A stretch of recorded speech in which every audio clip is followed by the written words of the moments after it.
जब एक घर में लेटर आया, उसके ऊपर गवर्नमेंट का लिफाफा था, भारत सरकार लिखा था, और मेनका गांधी केंद्रीय महिला और बाल विकास मंत्री, भारत सरकार। More is a glory of Wardha district. By the way Jaggu, हमारे पास 27 महीने का एक लेपर्ड है। तो बेसिकली आप यहाँ पे रेस्क्यू करते हो, बट अगर कोई क्योर हो गया है कम्प्लीटली तो उसको जंगल में छोड़ते हैं। बिल्कुल जंगल में छोड़ते हैं। ये पिछले 25 सालों से हम यही काम कर रहे हैं। वो बंदर ने मेरा पैर पकड़ लिया और एकदम खींच के काटा मेरे पैर। लेपर्ड ने अटैक किया, उसके नाखून खटिया में अटक गए। सो आज के हमारे पॉडकास्ट के गेस्ट हैं आशीष गोस्वामी सर, जो कि बिलोंग करते हैं पीपल फॉर एनिमल्स वर्धा, जो कि श्रीमती मेनका गांधी जी के अंडर में स्टार्ट हुई थी। What is people for animal, इनके अकॉर्डिंग हमने जानने की कोशिश करी।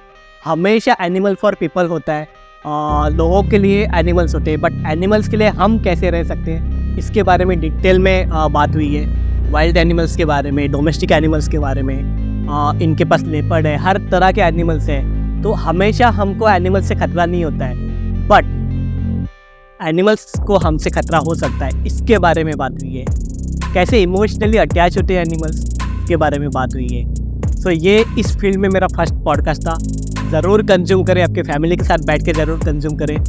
बाबा आमटे जी की फैमिली थी, उनसे क्या सीखने को मिला, इनसे उनके जो एक्सपीरियंस है उसके बारे में बात हुई है। मेनका गांधी जी के साथ इन्होंने वर्क किया है, इसके बारे में बात हुई है। तो बेसिकली मुझे बहुत कुछ सीखने मिला इनसे, इनकी सिंप्लिसिटी से। तो आपको भी सीखने मिलेगा। आज के पॉडकास्ट को ज़रूर कंज्यूम करें आपकी फैमिली के साथ। That's it for today's introduction, so enjoy the podcast. Show पर आपका स्वागत है सर। नमस्कार। कैसे हो आप? बस ठीक। मुझे ना, मतलब we were planning for this podcast since long, but कुछ चीज़ें थी इस वजह से हम शूट नहीं कर पाए, बट फिर से हम रीशूट कर रहे हैं। सो आई एम वेरी हैप्पी। मुझे आपसे एनिमल्स के बारे में, डोमेस्टिक एनिमल्स के बारे में, वाइल्ड एनिमल्स के बारे में, उनके इमोशंस के बारे में बहुत कुछ जानना है। बट फर्स्ट ऑफ ऑल, आप कैसे हो? मैं ठीक हूँ। और करुणाश्रम में हम लोग जब जीते हैं, तो जब तक हम खुश खुद नहीं रहेंगे या हम ठीक नहीं रहेंगे, हम पशुओं की देखभाल नहीं कर पाएंगे। इसलिए हम 24/7 खुश ही रहते हैं। आज आपकी एनर्जी कैसी है? Energy total positive. Okay sir, Jaggu कैसा है? जग्गू ठीक है। मैं थोड़ा सा कॉन्टेक्स्ट देना चाहूँगा ऑडियंस को। जग्गू इनके ऑर्गेनाइजेशन में जो लेपर्ड है उसका नाम है। सो जग्गू के बारे में बताइए थोड़ा सा। देखिए, करुणाश्रम का जग्गू अभी एक हीरो है, क्योंकि सभी लोगों को जग्गू का ज़्यादा आकर्षण है, बहुत अट्रैक्शन है। बाय द वे जग्गू, हमारे पास 27 महीने का एक लेपर्ड है, जो सिर्फ 5 दिन का था उस समय हमारे पास आया था। और जग्गू हमारे पास जब आया था तब 5 दिन के कंडीशन में उसकी आंखें भी नहीं खुल पाई थी पूरी, और उसके मदर ने उसको छोड़ा था। और ये वाशिम से हमारे पास आया है। वाशिम डिस्ट्रिक्ट के फॉरेस्ट डिपार्टमेंट ने यहाँ पे लाया है जग्गू को। जग्गू को आइज इंटरप्रीनिया नाम का एक डिसीज था, जिसमें वो आंखें अच्छी तरीके से नहीं खोल पाता था, या पूरी आंखें भी नहीं खोल पाता था। उसकी आईलिड्स थी वो अंदर टर्न हुई थी, और उसके कारण वो आंखें नहीं खोल पाता था। और जब तक वाइल्ड लाइफ का एक रूल है कि फिजिकली फिट एनिमल्स नहीं रहता तो उनके पेरेंट्स उसको छोड़ के चले जाते, उसको साथ में नहीं रखते। इसलिए जग्गू की मदर उसको छोड़ के चली गई, और फॉरेस्ट डिपार्टमेंट ने बहुत कोशिश की उसको रियूनाइट करने के लिए उसकी मदर के साथ, लेकिन वो रियूनाइट नहीं हो पाया। इसलिए फॉरेस्ट डिपार्टमेंट ने करुणाश्रम नाम का हमारा जो ये सेंट्रल जू अथॉरिटी से अप्रूव्ड रेस्क्यू सेंटर है, यहाँ पे लेके आए। और तब से लेके अभी तक हम पूरी जग्गू की परवरिश कर रहे हैं। जग्गू अभी बहुत ही अच्छे से फिजिकली फिट है, और हमारे पास रेस्क्यू सेंटर में अभी जग्गू यहाँ पे है। अभी कितने साल का है जग्गू? जग्गू अभी 27 महीने का है कंप्लीट।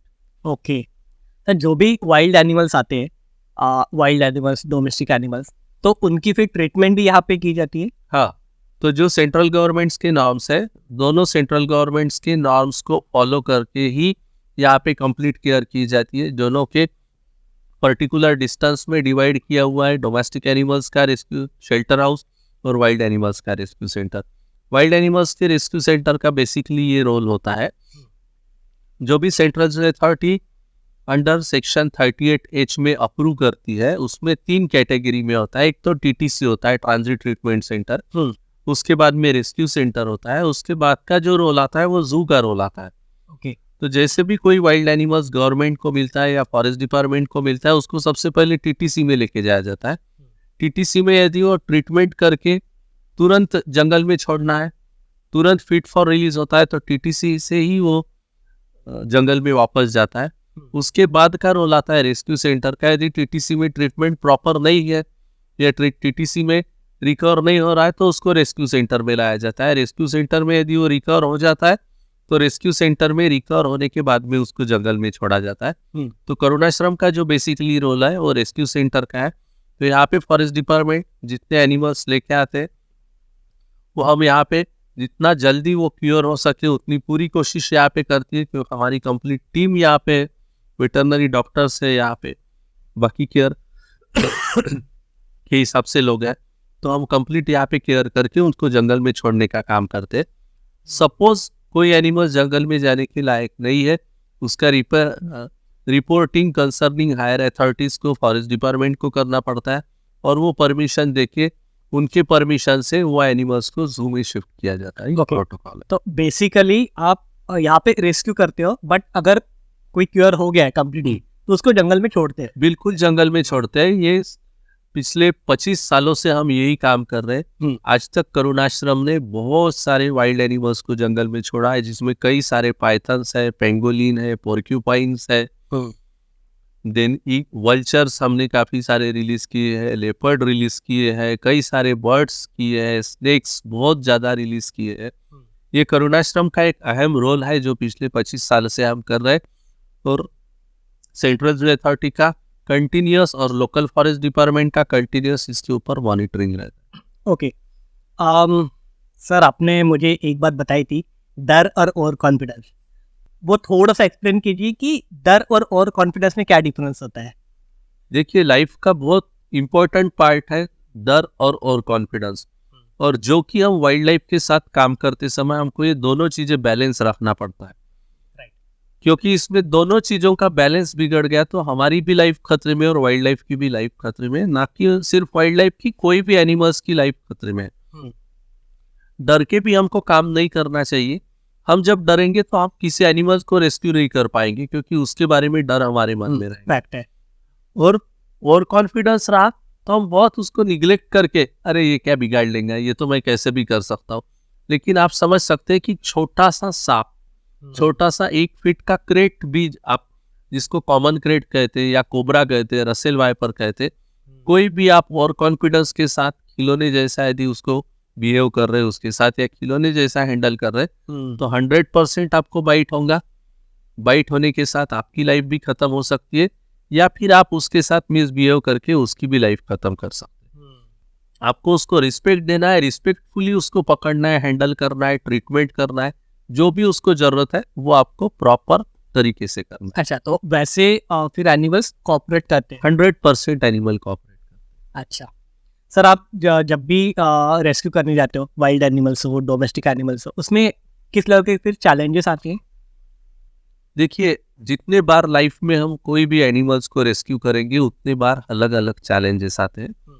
आप एक चैलेंज को रिपीट नहीं कर सकते या डिफाइन नहीं कर सकते कि मैं यहाँ जाऊंगा तो ये प्रॉब्लम आएगा। प्रॉब्लम कोई बता के नहीं आते। रेस्क्यू के समय हर चीज, हर बार, हर साथ नहीं होती है हमारे में। हर एनिमल को, अगर कोई लेपर्ड हो, आपने पहले लेपर्ड को रेस्क्यू किया है, दोबारा आप किसी लेपर्ड को रेस्क्यू कर रहे हो, तो आपको एक पैटर्न मिलता है कि हाँ, इस पैटर्न के थ्रू मैं इसको या क्या बोलती कोऑपरेट करवा सकता हूँ, या इसको इजीली रेस्क्यू करवा सकता हूँ। वो हर एक एनिमल का आपको पैटर्न मिलता है कि हर एनिमल डिफरेंट होता है? हर एनिमल डिफरेंट है, लेकिन बात एक फिक्स रहती है कि एक एसओपी रहती है, एक प्रोटोकॉल रहता है। एनिमल के बिहेवियर के साथ साथ हमको आजू बाजू में जो सिचुएशन है वहां पे जो पब्लिक है उनका बिहेवियर सबसे पहले देखना पड़ता है कि वो उसको तो हर्ट नहीं कर रहे। मेन चीज हमको ये देखना पड़ता है। कभी कभी अनकंट्रोल ह्यूमन कॉन्फ्लिक्ट जो होता है वो बहुत ज्यादा होता है, ह्यूमन क्राउड जो होता है वो बहुत ज्यादा होता है, उनको पहले कंट्रोल करना पड़ता है। कभी कभी ऐसी सिचुएशंस होती है, कहीं लेपर्ड फंसा हुआ है, हम उसको रेस्क्यू करने के लिए जा रहे हैं और पब्लिक बहुत ही ज्यादा इमोशनल होती है या ओवर क्राउड होती है, एक्साइट होती है, वो लोग अननेसेसरी वहां पे रश करते हैं। उस समय रेस्क्यू में काफी तकलीफें भी होती है, प्रॉब्लम होती है, और ये अननेसेसरी एनिमल्स को हराश करते समय कभी कभी एनिमल्स का उसके ऊपर का कंट्रोल छूट गया और कोई लेपर्ड कूद के पब्लिक में गया, तो फिर वो कॉन्फ्लिक्ट सिचुएशन क्रिएट हो जाती है और उसमें 100% एनिमल बदनाम होता है, ह्यूमन बदनाम नहीं होता। आई फील कि आपने ऐसी बहुत सारी सिचुएशन हैंडल करी है। देखिए, बोलने वाले तो खुद को कुछ भी कंट्रोल कर सकते हैं या बोलने वाले खुद को बहुत अच्छे से बता सकते हैं, लेकिन जो बेजुबान जानवर होता है उसने थोड़ी भी गलती की तो लोग हमेशा उसके ऊपर ढकलते हैं कि एनिमल्स ने ऐसा किया इसलिए इंसिडेंट्स हुआ। वो तो एक्सप्रेस ही नहीं कर हाँ। सकता ना। लेकिन वो एक्सप्रेस नहीं कर सकता, कि खुद को एक्सप्रेस नहीं कर सकता। आपको एनिमल का दर्द समझना है तो उसके आंखों में आप पढ़ना जब सीखेंगे तभी आप उसका दर्द जानना सीखेंगे। उसकी आंखों से आपको पता चल जाता है। बिहेवियर और उसके एक्सप्रेशन, यही एनिमल्स का जो फीलिंग है वो आपको बताता है। इमोशनली अटैच होते हैं एनिमल्स। बिल्कुल, आदमी से कई गुना ज्यादा एनिमल इमोशनली अटैच होते हैं। ओके सर, आपकी इतने 25 सालों के करियर में कोई अगर मेमोरेबल एक्सपीरियंस हो जो आपको शेयर करना है, कि जैसे बोला ना आपकी लोग एनिमल्स को हर्ट करते हैं, एनिमल्स कभी हर्ट नहीं करता, तो वैसे कोई एक्सपीरियंसेस है आपके पास जो कि शेयर करना चाहोगे? देखिए, मैं मेरे सभी एक्सपीरियंस शेयर करने जाऊंगा तो ये पूरी रात निकल जाएगी। एग्जैक्टली। एक्सपीरियंस ही एक्सपीरियंस है। लेकिन मैं चाहता हूँ कि मेरे लाइफ के 2 एक्सपीरियंस मेरे लिए बहुत अच्छे थे, जो कि अच्छे बोलूँ या बुरे बोलूँ या कुछ सीखने लायक बोलूँ वो मैं नहीं बोल सकता हूँ। ओके। लेकिन वो फिर भी ठीक था। जिस समय मैं जान पाया कि आदमी में और जानवर में क्या फर्क है। ओके। क्योंकि आप कंपेयर तभी कर पाओगे कि जिस समय आपको ये साथ में अनुभव आएगा।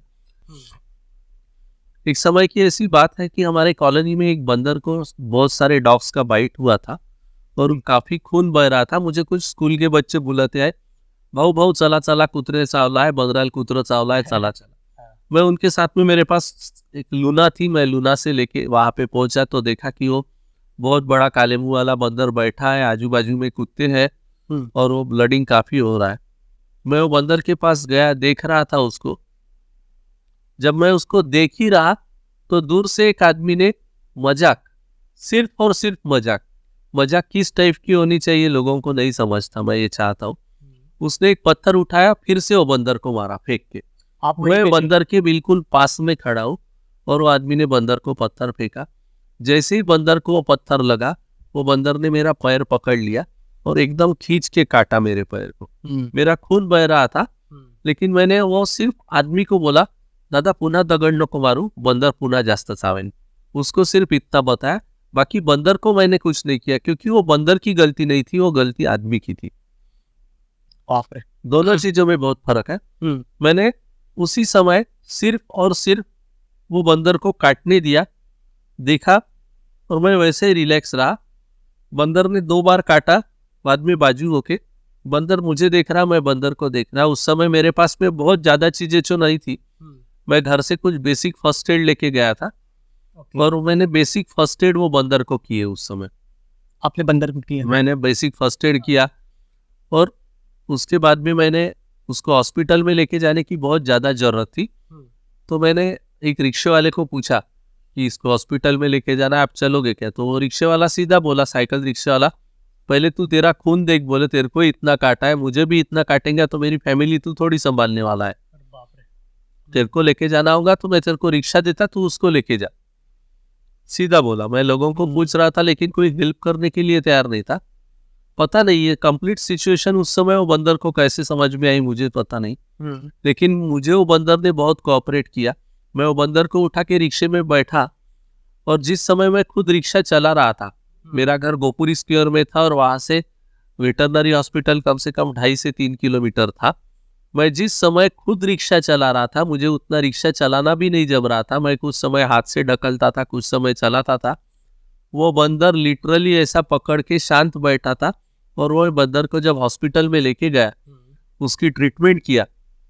वो बंदर काफी दिन, 15 से 20 दिन मुझे घर में रखना पड़ा। उस समय करुणाश्रम भी नहीं था, मेरा काम की जस्ट शुरुआत थी। तो वो बंदर के साथ मेरा जो एक अटैचमेंट हुआ और वो क्योर हुआ, उस समय का जो एक्सपीरियंस है मैं कभी नहीं भूल पाऊंगा कि जितना आप एनिमल्स को सपोर्ट करो वो आपको सपोर्ट करते हैं। उसके कुछ सालों के बाद में और एक किस्सा था कि आंजी नाम का एक गांव है यहाँ पे, आंजी, और उसके थोड़ा अंदर एक पौनूर नाम का गांव है। पुलिस डिपार्टमेंट में को वहां से इंफॉर्मेशन मिली कि कोई तेंदुआ कुएं में कूदा हुआ है और तेंदुआ कुएं में गिरा हुआ है। वो मैसेज आते आते रात के 11:30 बज चुके थे और जिस समय मुझे फॉरेस्ट डिपार्टमेंट के ऑफिस से फोन आया कि पौनूर में एक तेंदुआ कुएं में गिरा है और डीएफओ साहब चाहते कि आप उनके साथ में जाए। मैंने बोला ठीक है मैं आता हूँ। मैं फॉरेस्ट डिपार्टमेंट में गया और रात में 12 बजे हम यहाँ से निकले। 12 बजे निकलने के बाद में वहाँ पहुँचे। जब देखा तो कुएं में खेत में का कुआं था, कम से कम 60 से 70 फुट गहरा कुआं था। धूपकाले का समय था, कुएं में पानी बहुत कम था, एक 8-10 फुट पानी कुएं में था और एक तेंदुआ बंदर के पीछे भाग रहा था। बंदर पेड़ पे चढ़ा, पेड़ की टहनी टूट के बंदर भी कुएं में गिरा और उसके पीछे तेंदुआ भी कुएं में गिरा था। ओके। कुएं में गिरने के बाद भी तेंदुए ने आधा बंदर खा के मार डाला था उसको। और जिस समय हमने सर्च लाइट लगा के रात में देखा तो तेंदुआ पानी में तैर रहा था, लेकिन कुएं का पानी थोड़ा बढ़ रहा था, इसलिए तेंदुए का कॉन्फिडेंस लो हो रहा। जब ऊपर डिस्कशन हमारा हुआ कि कब क्या करना अभी इसको, तो फॉरेस्ट डिपार्टमेंट के ऑफिसर्स और हमारे एसपी साहब भी थे उस समय। दोनों ने बोला कि अपनी टीम कल इसको निकालेंगी।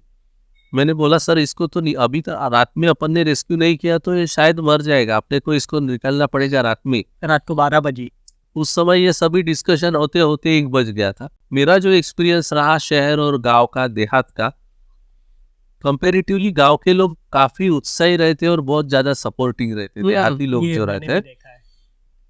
तो जैसे मैंने बोला कि सर हम इसको आज ही निकालेंगे, तो काफी गांव के यंग यूथ्स मेरे सामने, बहु काय पाइजे। तब मैंने उनको बोला कि नहीं, अपने को एक खटिया लगेंगी और 2 रस्से लगेंगी, इतनी चीज मिल गई तो बहुत काम में है। बाद में मैंने देखा कि तुरंत बच्चों ने वो चीजें लाई, खटिया और रस्सी लेके आए। काफी बड़ी रस्सी लाई। फिर दूसरी चीज मुझे ऑब्जर्व करना था कि होश पे कितने लोग हैं और बेहोश कितने लोग हैं। बेहोश इन द सेंस दारू पिए वाले कितने लोग थे। जो गांव में इन जनरली जो लेबर क्लास होता है या गरीब लोग होते हैं, जो भी लोग दिन भर थकावट उनकी भगाने के लिए थोड़ा बहुत ड्रिंक लगा के रहते हैं, वो लोग थे। उसमें से मैंने और एक साइड और थोड़ा होश और बेहोश का कॉम्बिनेशन वाले 4 ऐसे बंदे चुने कि जो उनको पूछा कुएं में क्या है, तो बोले भाव ये तो माजर हुए आमी कशी गाड़। बोला बस अपने को यही चाहिए, यही बंदे काम में है। जो में कम में बम और दम वाले थे वही मेरे काम में आने वाले थे। बिल्ली बोल रहे थे वो बिल्ली बोल रहे थे। मैंने बोला बिल्कुल अपने को ये बिल्ली निकालना है, लिटरली। तो उन्होंने मुझे हेल्प किया। हमने वो खटिया नीचे छोड़ी। खटिया सामने थी, खटिया के पैर पीछे थे और मैं कुएं की जो वॉल और खटिया के बीच में मैं था। रस्सी से हम वो खटिया नीचे छोड़ते गए। मैं नीचे उतरते गया और जब लेपर्ड के और मेरे दोनों के बीच का डिस्टेंस कम से कम सिर्फ 10 से 15 फुट था, उतने डिस्टेंस पे मैं रुका। मैं साथ में एक बड़ी लकड़ी लेके भी नीचे उतरा था, बाम्बू की। और मैंने सिर्फ लेपर्ड को डिस्टर्ब करने की कोशिश की। मुझे पता था लोकल टेक्निक्स क्या है। लेपर्ड को जैसे मैं डिस्टर्ब करूंगा, लेपर्ड मेरे ऊपर उछलने की कोशिश करेगा। हमने उतना ही एक सोच के रखा था। बाद में मैंने क्या किया कि जैसे और लेपर्ड के साथ नजदीक गए, मैंने लेपर्ड को डिस्टर्ब किया और लेपर्ड ने बहुत ताकत के साथ मेरे ऊपर जंप करने की कोशिश की। क्योंकि लेपर्ड को ये नहीं पता था कि बीच में खटिया और ये पीछे है। अच्छा, आपके और लेपर्ड के बीच में खटिया के ऊपर। जैसे ही लेपर्ड ने अटैक किया, उसके नाखून खटिया में अटक गए और जैसे अटक गए वो हैंगिंग पोजीशन में आ गया। जैसे आवाज आया बहुत जोर से, फिर मैंने ऊपर देखा तो जो ऊपर से मेरी सर्कस देख रहे थे उसमें से 50% लोग पहले ही भाग गए थे। उनको लगा कि गेम खत्म हो गया, अभी मतलब आपके ऊपर अटैक हो गया और ये गेम खत्म हो गया। आधे से ज्यादा पहले भाग गए।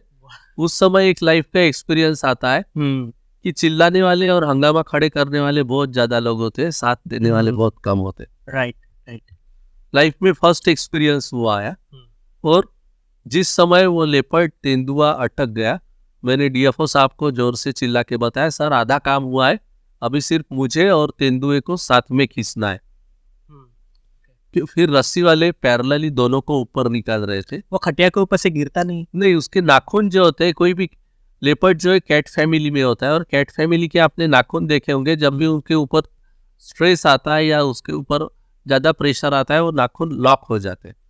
तो उस तरीके से वो लेपर्ड ने खटिया पकड़ी थी और ये लोग भी काफी उत्साही थे जो कि ऊपर खींच रहे थे।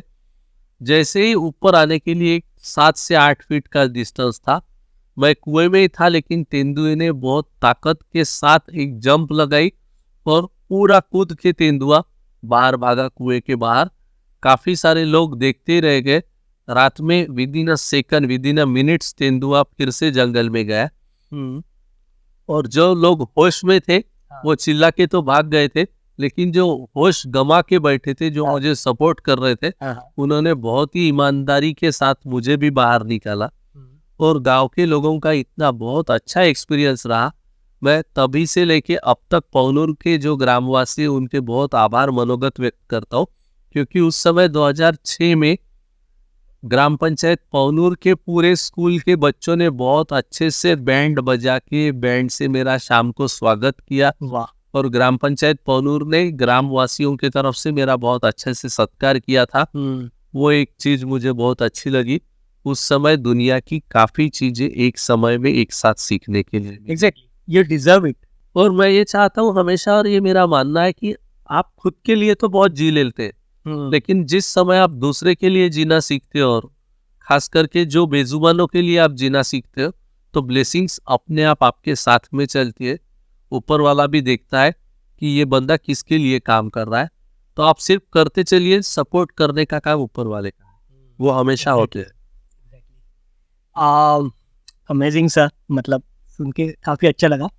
ये तो हुई एक वाइल्ड लाइफ की या रेस्क्यू की कहानी, बट मुझे आपके बारे में जानना है कि आपको इस फील्ड में कैसे इंटरेस्ट आया। What inspired you to get into this field? मैंने आपको पहले ही बताया था, मेरे माँ पापा मेरे लाइफ का इंस्पायरेशन है। लेकिन लाइफ का जो टर्निंग पॉइंट है, मेरा टर्निंग पॉइंट जो यदि मैं करने की बात करूं, तो उसमें सबसे बड़ा क्रेडिट जाता है आमटे फैमिली को। आमटे फैमिली ने, मैं जब छोटा था तब मैं बाबा आमटे के शिविरों में जाता था, और शिविरों में श्रम संस्कार छावनी नाम का एक शिविर था। कुछ सालों के बाद में मेरा कंटिन्यूशन में आमटे फैमिली के साथ बहुत अच्छे रिलेशन हुए। तब डॉक्टर विकास आमटे और प्रकाश आमटे जी के साथ भी मेरी काफ़ी अच्छी मुलाकात हुई। मुझे तब भी बेटे जैसा ही मानते थे और अभी भी मैं खुशनसीब हूँ कि मुझे बेटे जैसा ही मानते हैं।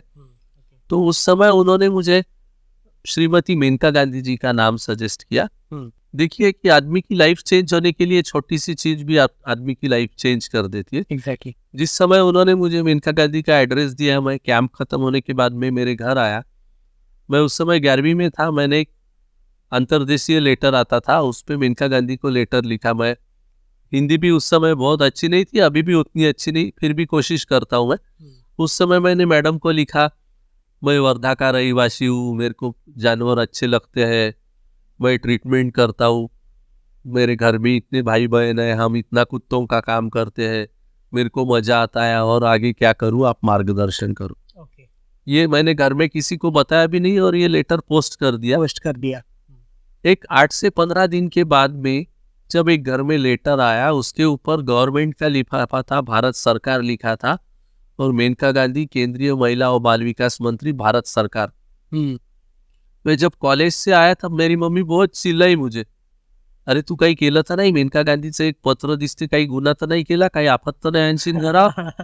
मी बोला, आई असं काहीच नाही, मी तर काही वाईट नहीं केला है, काय पाहू दे।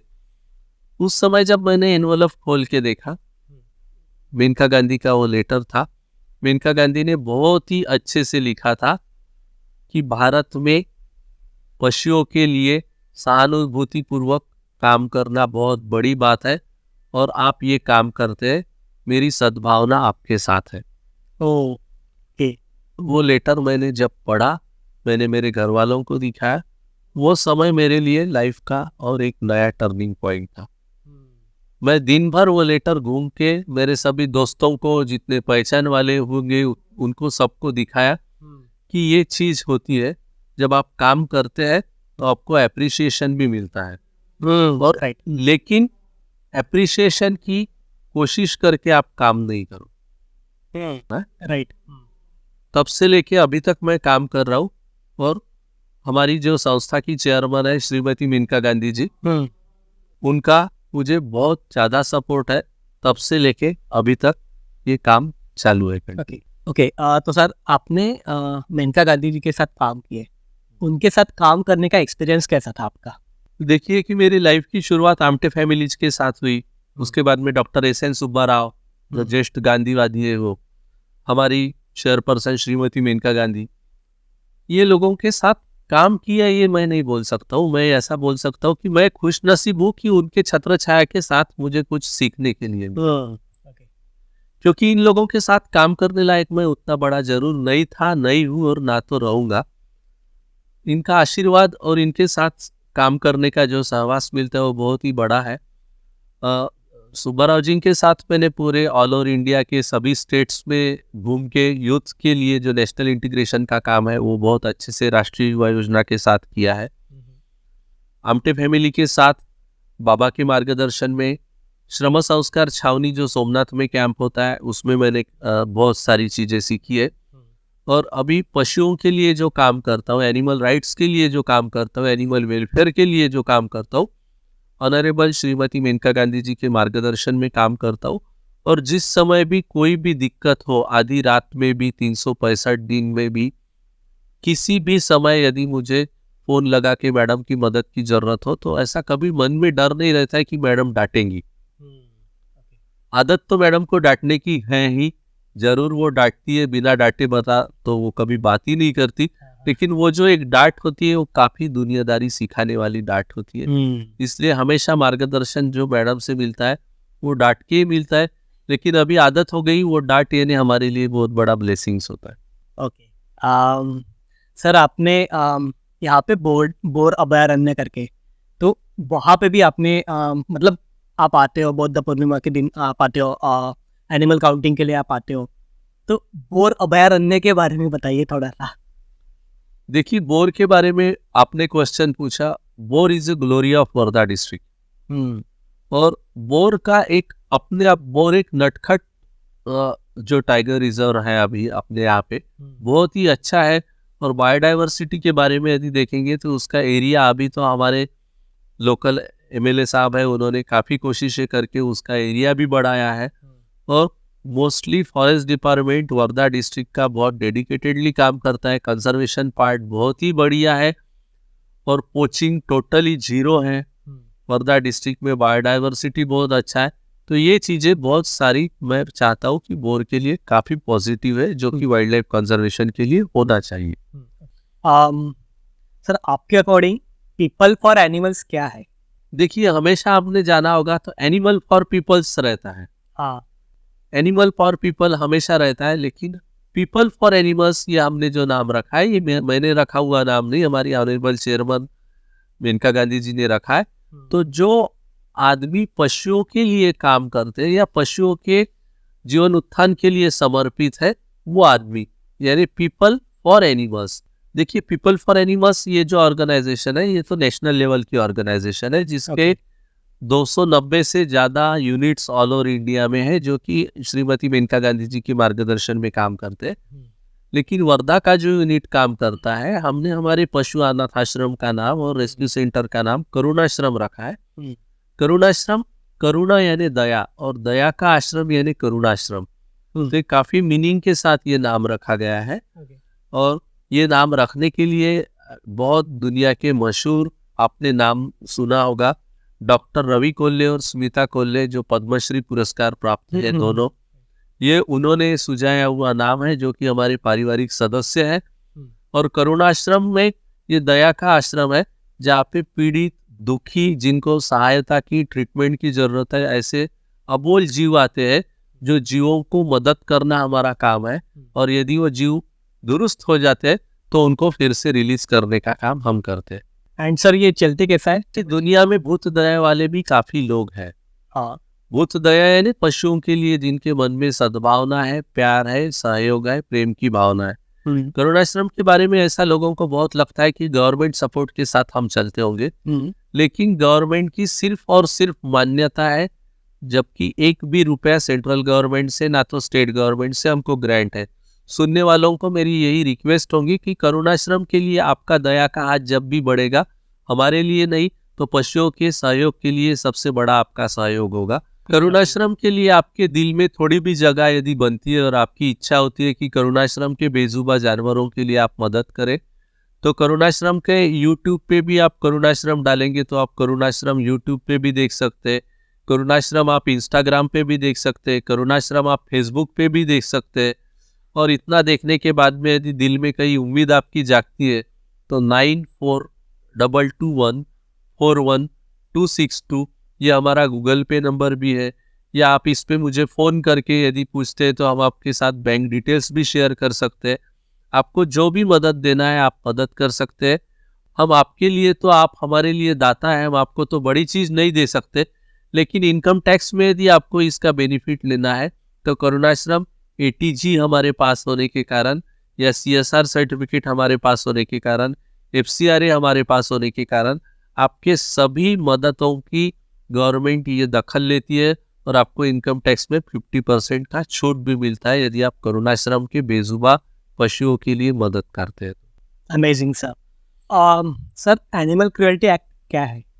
देखिए, prevention of cruelty to animals ये 1960 में बना हुआ एनिमल्स का एक कायदा है जो कि डोमेस्टिक एनिमल्स के लिए, और और दूसरा वाइल्ड लाइफ प्रोटेक्शन एक्ट जो है 1972 में, ये वाइल्ड लाइफ प्रोटेक्शन एक्ट जो वन्य जीवों के लिए बना हुआ। दोनों कायदे बहुत ही अच्छे हैं और दोनों कायदों में अलग अलग पशुओं के लिए सुरक्षा के लिए काफ़ी इंतज़ाम किए हुए हैं, लेकिन मैं चाहता हूँ कि कायदा क्रूरता कम नहीं कर सकता, जो कि सद्भावना क्रूरता कम कर सकती है। तो आपके मन में पशुओं के प्रति प्रेम जब जग जाएगा, अपने आप अपने देश की और पूरे दुनिया की क्रूरता कम हो जाएगी। Definitely sir. सर बहुत कुछ सीखने मिला आज आपसे। ये मेरा इस फील्ड में फर्स्ट पॉडकास्ट था, तो आपसे बहुत कुछ जानने मिला। आपने बहुत लोगों के साथ बात की है एंड आपकी सिंप्लिसिटी देख के मैं बहुत खुश हूँ सर। बहुत कुछ आगे भी सीखूंगा आपसे। So thank you so much for your time sir. Thank you so much. Thanks a lot.